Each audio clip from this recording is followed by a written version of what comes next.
তো আজকের যে ডিজাইনের বিষয় সেটা স্টিচ ম্যাট ডিজাইন। এর আগে আমরা করেছি ম্যাট ডিজাইন, তো আজকে আমরা যে ডিজাইনটা করব সেটা স্টিচ ম্যাট ডিজাইন। তো স্টিচ ম্যাট ডিজাইন করার জন্য প্রথমে আমরা 10x10 ঘরের একটা রিপিট নিয়েছি, এবং এই রিপিট প্রত্যেকটা ডিজাইনের ক্ষেত্রে এ ধরনের রিপিট নিতে হয়। সেক্ষেত্রে আমাদের ফর্মুলা বলছে 5 আপ 5 ডাউন। সেক্ষেত্রে আমরা 5 আপ 5 ডাউন, আর আমরা জানি ম্যাট ডিজাইন বা রিবের ক্ষেত্রে একটা সুতা 2 বা ততোধিক সুতা একটা সুতার মতো আচরণ করে। তো সেক্ষেত্রে আমরা প্রথমে 5 আপ নিয়েছি। তো এই 5 আপটা আমরা পরের সুতাগুলোতে বসে দিচ্ছি, কিন্তু মাঝখানের যে সুতাটা থাকবে সেখানে বসানো যাবে না, বিকজ মাঝখানের সুতাতে আমাদের একটা স্টিচ পড়বে।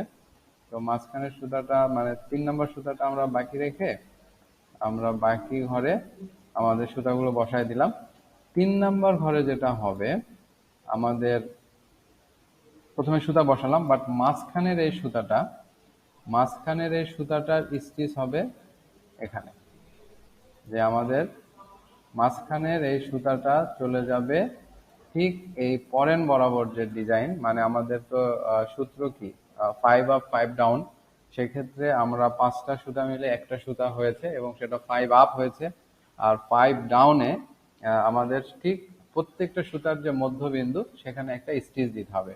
অর্থাৎ সব টানা সুতা থাকবে, এখানে আমরা টানা সুতার মধ্যে দিছি পরেন সুতা দিয়ে স্টিচ, আর উপরে আমরা পরেন সুতার মধ্যে টানা সুতা দিয়ে স্টিচ দিয়েছি।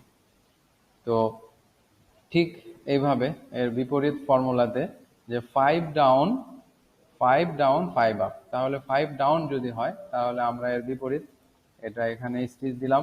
সেক্ষেত্রে পরেন সুতায় আমরা টানা সুতা দিয়ে স্টিচ দিয়ে দিলাম এবং টানা সুতায় পরেন স্টিচ। সেক্ষেত্রে আমরা এটা হুবহু কপি করলেও আমাদের হয়ে যাচ্ছে। এই ছিল আমাদের স্টিচ ম্যাট ডিজাইন।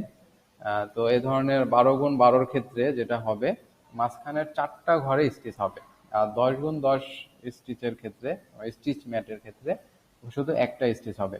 সেক্ষেত্রে আমরা দেখতে পাচ্ছি এখানে পাশাপাশি ডাফটিং এর ক্ষেত্রে দুটো সুতা মিল আছে, সেক্ষেত্রে দুটো সুতা পাশাপাশি বসবে। তারপরের সুতাটা যেহেতু সিমিলার না, উপরে বসবে। আর তারপরে যে 4 এবং 5-এ সেম হবে, বিকজ পাশাপাশি সুতা আছে। আর আমরা 6 নাম্বার ঘরে দেখতে পাচ্ছি 6 এবং 7 এটা পাশাপাশি হবে। সেক্ষেত্রে আমরা 6-7-এর কালারটা চেঞ্জ করে দিতে পারি, বিকজ 6-7-এর কালারটাতে বোঝার জন্য 6-7, এবং একটু মিস্টেক, এটা নিচে হবে 6-7। আর সেক্ষেত্রে আমরা যেটা করতে পারি 8 নাম্বার ঘরটা আমাদের উপরে হবে। এরপরে 6-7 সেম টু সেম, যেহেতু সুতার সাথে সুতা মিল রয়েছে, পাশেই বসবে।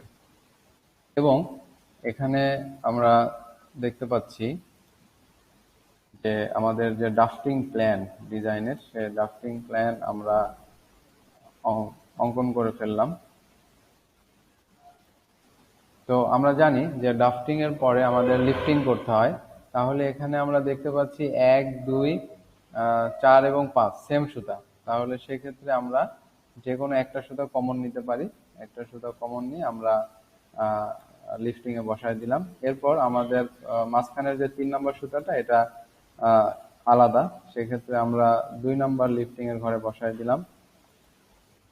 এরপর আমরা দেখছি 6, 7 এবং 9, 10 সেম।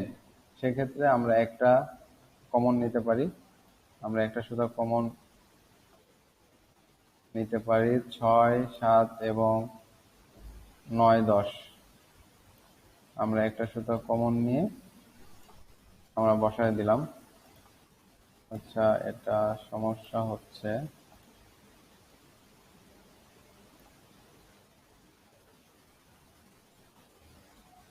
একটা সুতা কমন নিলাম।